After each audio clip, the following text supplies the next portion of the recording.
أعوذ بالله السميع العليم من الشيطان الرجيم بسم الله الرحمن الرحيم الحمد لله رب العالمين حمدا كثيرا طيبا مباركا فيه. Mesdames, Mesdemoiselles et Messieurs, la louange soit rendue à l'Éternel des cieux, Allah Azza wa Jal, maître du déterminisme universel et détenteur de toute majesté suprême. Puisse-t-il accorder l'abondance de sa grâce et de sa miséricorde au liminaire des mondes, le prophète Muhammad sallallahu alayhi wa sallam, l'intercesseur triomphal aux gradations inégalées et inégalables. Nous sommes très heureux de vous retrouver une fois de plus sur les ondes de la fontaine d'éloges intarissables à l'honneur de la gloire d'Allah, et nous sommes heureux de vous adresser la salutation des habitants du paradis, une salutation qui transcende toute barrière linguistique et dépoussiérée de toute connotation géo-épidermique. Assalamu alaikum wa rahmatullahi ta'ala wa barakatuh. Dans une partie technique assurée par Elhaj Babou Sissé, derrière cette voix, votre serviteur Diabaté Fousseni, nous allons essayer autant que faire se peut de partager avec vous la parole qui nous apportera Be'iznillah, le plein d'énergie spirituelle et de vibrations spirituelles.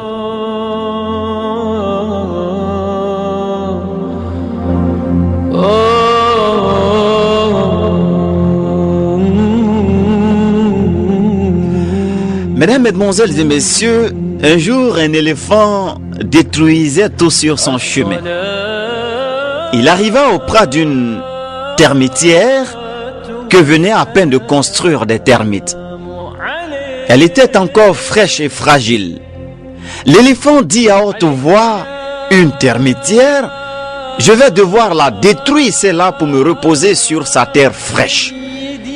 Il entendit alors une voix qui venait du fond de la termitière.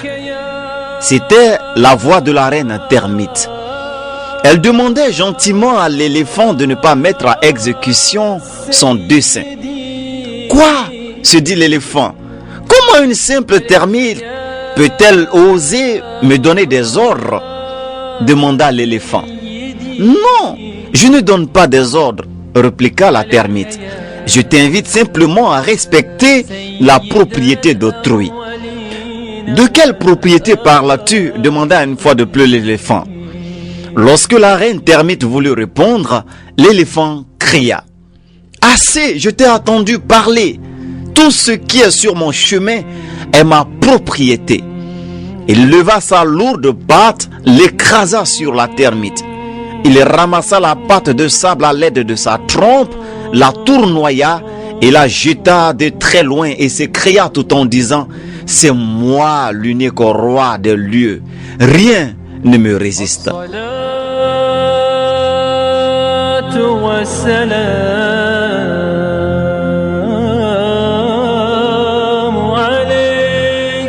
Il se coucha ensuite à ce même endroit en vue de prendre du repos, mais quelques instants après, il se releva brusquement.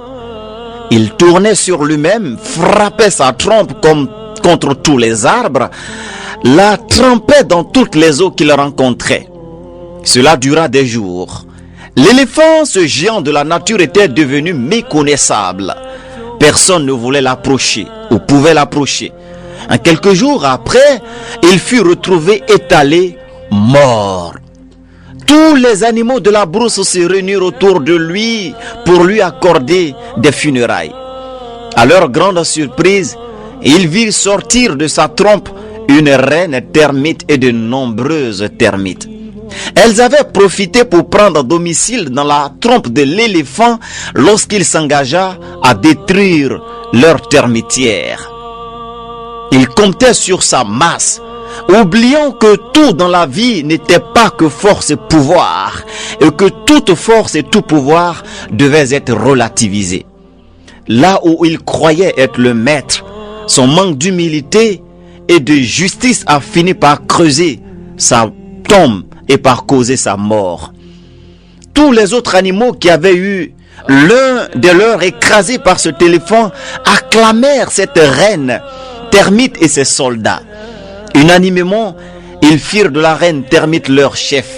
incroyable. Mais une reine termite devenait la reine de tous les animaux après avoir terrassé de par sa ténacité et son agilité et fort de sa raison le grand éléphant.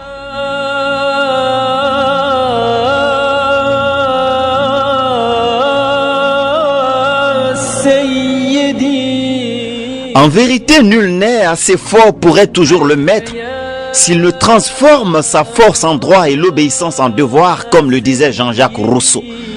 Notre force ne la sera guère tant que nous n'aurons pas fait du respect des autres un apostolat majeur, tant que nous n'aurons pas accepté de respecter les droits des autres. Notre force tient donc de notre capacité à ne l'utiliser que dans le sens du bien et non du mal. Notre force ne nous bénéficiera que si nous la mettons au service des autres, des faibles et des laissés pour compte. Par ailleurs, notre petitesse en soi n'est pas une faiblesse, tant que dans la dignité, la raison, nous agissons. Le plus faible ne sera pas toujours faible, tant qu'il transforme sa faiblesse en conviction et volonté ferme de s'affranchir du joug de l'oppression et du mal.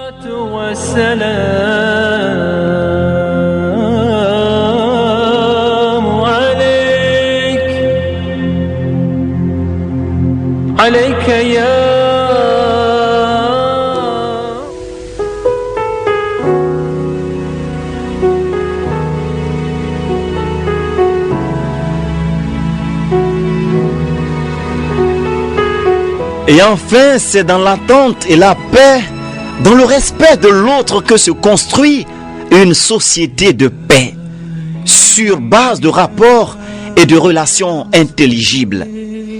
La force de la créature est relative. Seul Dieu détient le pouvoir. La grandeur de l'homme provient de son humilité, voire de son humanité, c'est-à-dire du crédit par lui accordé aux valeurs morales, aux valeurs spirituelles, aux valeurs éthiques. C'est de là que jaillit fondamentalement et véritablement la grandeur de l'homme.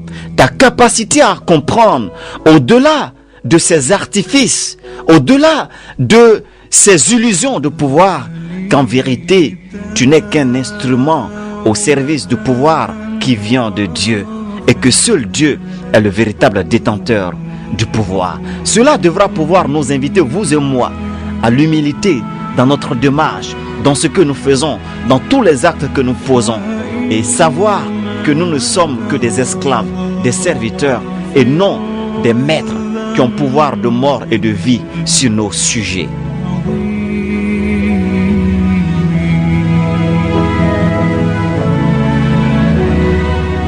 À bon entendeur, mesdames, mesdemoiselles et messieurs, qu'Allah Yazal Jalali wal Ikram, le maître du déterminisme universel et le détenteur de toute majesté suprême, puisse nous faire miséricorde, nous oindre de son onction inextinguible et fasse de nous des habitants du Jannat Firdaus, fiers comme vous d'être musulmans.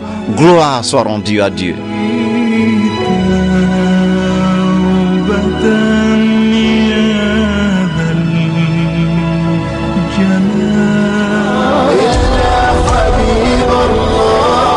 Parce que minés par le stress, les soucis interminables, les échecs répétés, les nuits paraissent si longues et les jours ennuyants.